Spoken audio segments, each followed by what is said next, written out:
Hello, welcome to PlayStation Access. I'm Rob. Joining us is Rosie. Hello, everyone. We have both been playing Dragons Dogma 2. Oh my gosh, what a game. It's dragged me away from Final Fantasy VII Rebirth. That's how good it is. That's saying something. It really is. It's coming out on the 22nd of March on PS5.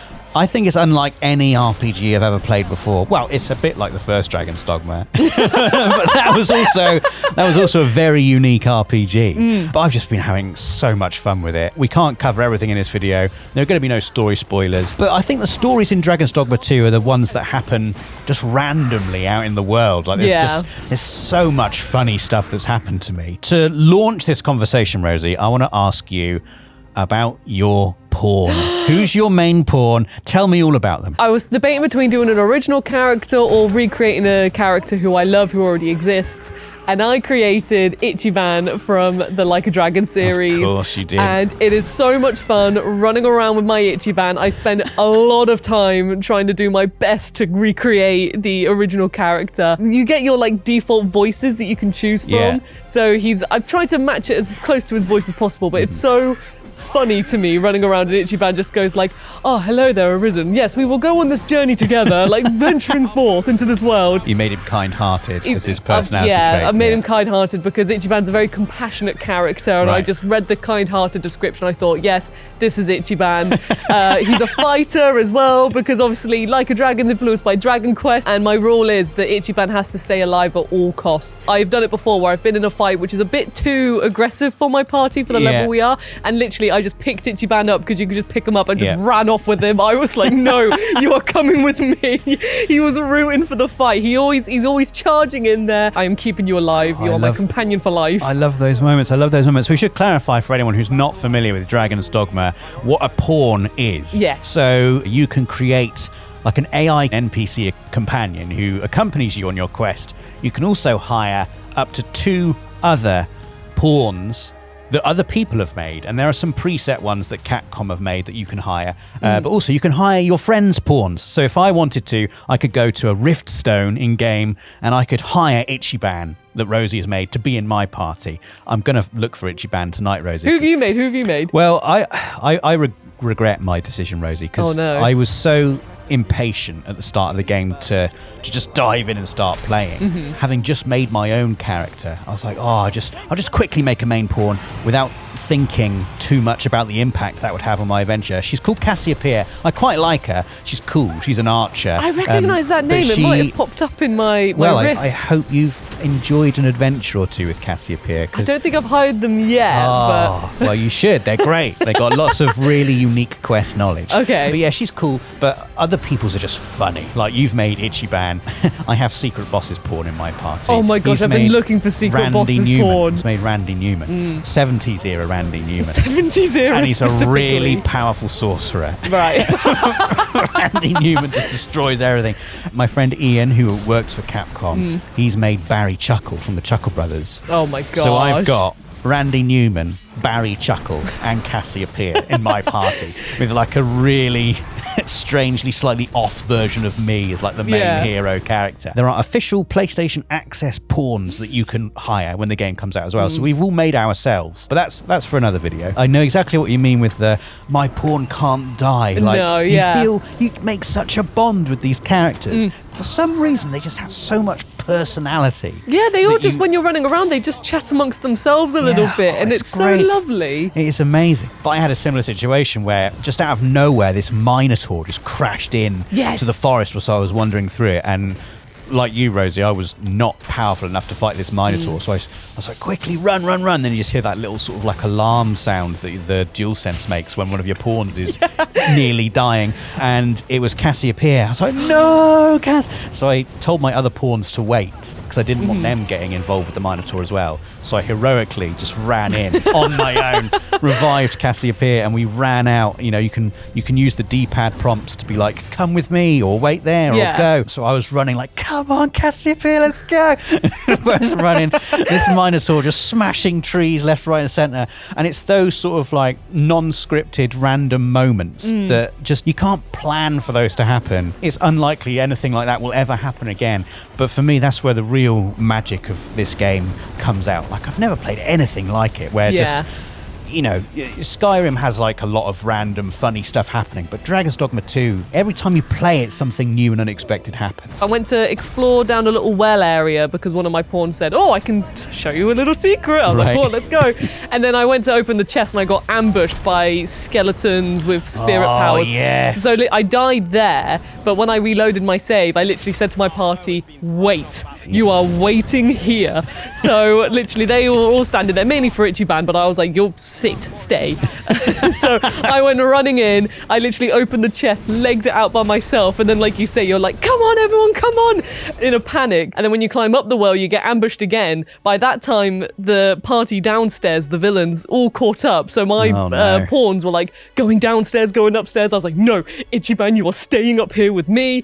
But it was fine. I managed to handle the situation eventually. But the main one I had, there's a moment in the story when you're on your way to the capital, and they say, oh, do you want to have a lift with us, or do you want to venture by yourself? And I said, yeah, I want to explore the world. I'll venture by myself. But this was my first time as well when it started getting nighttime. Yes. And the game does warn you when it hits nighttime, there's going to be nasty monsters come out. They come out to play, and I thought, oh, it's fine. It's not that far away. It was very far away from where I had to go, and an ogre appeared just in the darkness. And the ogre literally picked up a member of my party, was clobbering them. I tried to tell everyone, come on, it's too strong for us, run. But I think my party member who was grabbed was trying to escape, got a bit too close to the cliff. And whilst I was running, I suddenly got level up, and I turned around and my pawn had died, but there was no sign of the ogre. So my guess is that my pawn took the ogre off the cliff. Took the ogre off the cliff without realising it. The Amazing. ogre probably charged in a bit too excitedly, grabbed them, and then just fell. Oh, that's great. That's what my guess is. I lost a pawn that day. They were a great pawn, but I did get leveled up, and it wasn't Ichiban, so it's all okay.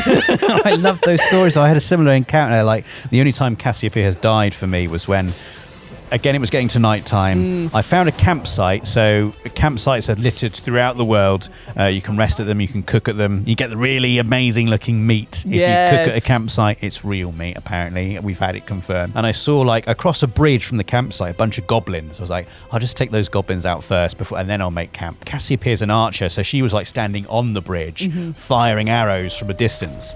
And whilst I was in the fight with these goblins, one of us, maybe it might have even been me, hit the bridge supports, and you can collapse bridges by hitting the supports that are holding them up. And Cassiopeia went down with the bridge and died, and that was my route back to my campsite as well. So I couldn't get back to the campsite. Night had fallen, Cassiopeia had died. It was a bad time. Oh, that's a bad time. I had it before where I was approaching a bridge and there were some goblins coming up, and I think one of my pawns hit it, and I thought, whoa, because literally it just collapsed right in front of me, and I was like, who did that? Who did that? That is a good way to maybe tackle enemies that are a little bit too powerful for you, like ogres, minotaurs. If you can lure them onto a bridge and knock out the bridge supports, they go down. It's like a little cheap and cheesy way to take them out. And then you can climb up the bridge as well, which I really like, because if you just find a way to get down, you can climb up it like a ladder. So it's all good. It's all fine at the end of the day. I didn't even know you could do that. Did you not? Cool. Again, this sort of leads into the next thing I want to talk about, and that is that the game, it doesn't hold your hand at all. No. It's really liberating, I find. Like, I've been stuck in Dragon's Dogma 2 in a way that I've not been stuck in a game for about 20 years. And I say that as a good thing. You'll get an objective, and maybe the mission is something vague like, go and check back on this town every couple of days to see how they're doing. Maybe it has to be a certain time of day for this quest to activate. Maybe you have to speak to a certain person first in a different quest to unlock a separate strand of quest. In modern games now, you'll do a quest and there's a marker on like literally everywhere you have to go. It's like, speak to this person, go here. Whereas in Dragon's Dogma 2, it doesn't do that. You sort of have to puzzle stuff out by yourself. When you do actually figure out what you have to do, you get like a really satisfying sense of having accomplished something, having discovered something. And there's a sense of exploration and discovery in Dragon's Dogma 2 that I've not experienced in an RPG for a very long time. Yeah. It's almost Dark Soulsy in that sort of way, in terms of like, you know, it rewards people who go off the beaten track and will look for extra special things, but it's a bit gentler than Dark Souls in that, you know, you're not dying every 5 minutes. It wants you to have these prolonged rambling adventures out in the world. And it's just constantly fun to be exploring that world with your merry band of pawns. Me and Randy Newman and Barry Chuckle, and tonight hopefully Ichiban as well. Like, oh, it's just so much fun. But another cool thing I wanted to say about the pawns was, you know, for example, if you hired Cassiopeia, my pawn, and you were doing a quest that I had already done with Cassiopeia, she retains that knowledge from having done the quest with me, and and she'd be able to give you like tips. So say if you're in the world and you go past a treasure chest that in my game I've opened, Cassiopeia might say to you, in a previous adventure, I found a treasure chest around here. Would you like me to guide you to it? I've had that before, and I was like, wow, they're smart. You can press go on the touchpad, and they will lead you to the chest. And this is like almost like a slight hand-holding system that you can turn on or off, because you don't have to go where the pawns tell you to go. Randy Newman, Secret Boss's pawn, has been very useful on a number of occasions, finding hidden treasure chests. But then occasionally we'll find something, and the pawn will say, oh, I must tell my master about this. I've not discovered this before. And that also makes you feel good. It's like, oh, I found something. When you're exploring the open world as well, you get some pawns that are just roaming around, and then they say like, hello. And then they say, do you want to hire me? But if they've got, that's the thing, if they've got higher stats, I'm like, oh, you've got really good stats. But I remember one of the first pawns I hired was, I believe they were called Corbin. And I got really attached to Corbin because he was very knowledgeable, very lovely. And the moment where I had to swap them out, I remember I did that. My boyfriend came back in the room and he was like, where's Corbin gone? I was like, oh, I'm He's sorry. Been dismissed. I'm sorry. But you can give them gifts and things as well. Yes. So I always have to give a gift, even if it's an apple. I'm like, it's never goodbye. It's never goodbye. I had one pawn that I hated. Oh, really? He was just really sort of cocky, would just run around opening treasure chests right in front of me. I was like, I wanted to open that. I sent them back with a rotten scrag of meat. but I love the way you still get a thumbs up. Yeah, a thumbs up and some rotten meat. There you go. Back to your master with you. If you rest at an inn and your pawn has been on adventures with other people, you'll get like a status report from them, and you get rewarded with rift crystals. So if someone else is using your pawn and your pawn does well, they might give you some nice items to send back.